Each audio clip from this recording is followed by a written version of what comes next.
Kamusta? Ako si May. Ikaw? Hello there! This video will provide you with the common words used in the Philippines to help you learn how to speak Tagalog or Filipino. Without further ado, let's get started! Pasensya na po. Pa-sen-sya na po. Pasensya na po, meaning I'm sorry or I apologize. This is a polite way of expressing regret or asking for forgiveness. Sana maunawaan mo.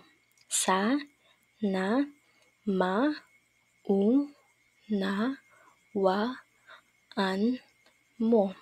Sana maunawaan mo, meaning I hope you understand. Ang bilis ng pangyayari. Ang bilis ng pangyayari. Ang bilis ng pangyayari, meaning it happened so fast. Natatakot ako. Natatakot ako. Natatakot ako, meaning I'm scared or I'm afraid. Mag-iinom sila mamaya. Mag-iinom sila mamaya. Mag-iinom sila mamaya, meaning they are going to drink alcohol later or they are going to have a drink later. Gusto ko lumabas. Gusto ko lumabas. Gusto ko lumabas, meaning I want to go out. Gusto ko kumain. Gusto ko kumain. Gusto ko kumain, meaning I want to eat. Ubos na. Ubos na. Ubos na, meaning it has run out. Mabigat sa pakiramdam. Mabigat sa pakiramdam. Mabigat sa pakiramdam, meaning feeling burdened. It conveys a sense of emotion or mental heaviness, often due to sadness, worry, or stress. This phrase also means sometimes, but this one implies a less frequent occurrence compared to minsan. It suggests something happening less often. For example, minsan-minsan lang siya umuwi ng maaga, meaning he or she only comes home early sometimes or very rare. Minsan-minsan.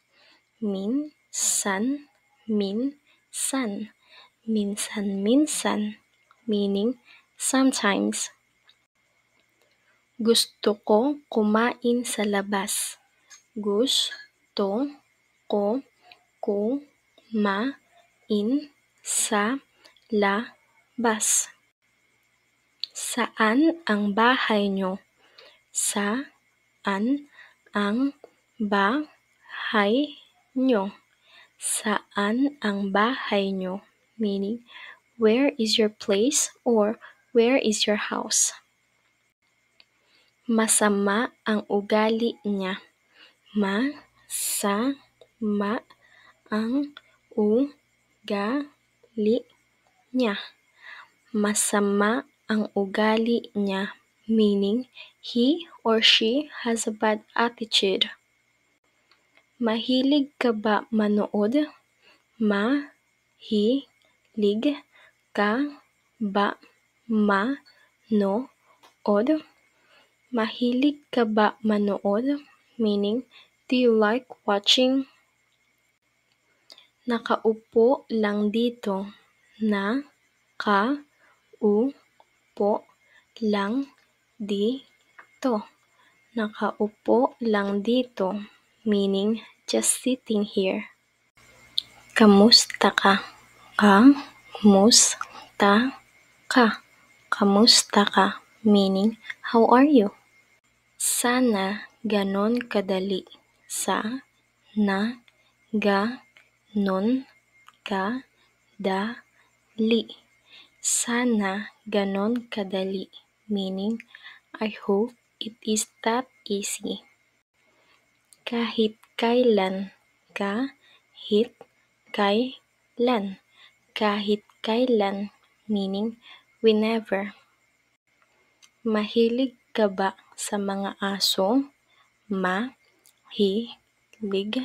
ka ba sa mga aso? Mahilig ka ba sa mga aso?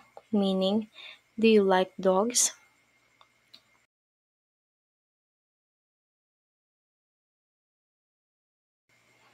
Ang tahimik naman kang tao. Pagmik pa na man siya ang tahimik naman. Meaning, it is so quiet. Pasensya kang tao. Ang tahimik naman. You're a very patient person. Matatandaan mo ito. Matatandaan mo ito. Matatandaan mo ito. Meaning, you will remember this. Binigay ko na. Binigay ko na. Binigay ko na. Meaning, I have given it already. Sana nakikinig ka. Sana nakikinig ka. Sana nakikinig ka. Meaning, I hope you are listening. Sana magkita na tayo. Sana magkita na tayo. Sana magkita na tayo. Meaning, I wish or I hope we meet already. Thank you for learning with me. I hope to see you soon. Paalam!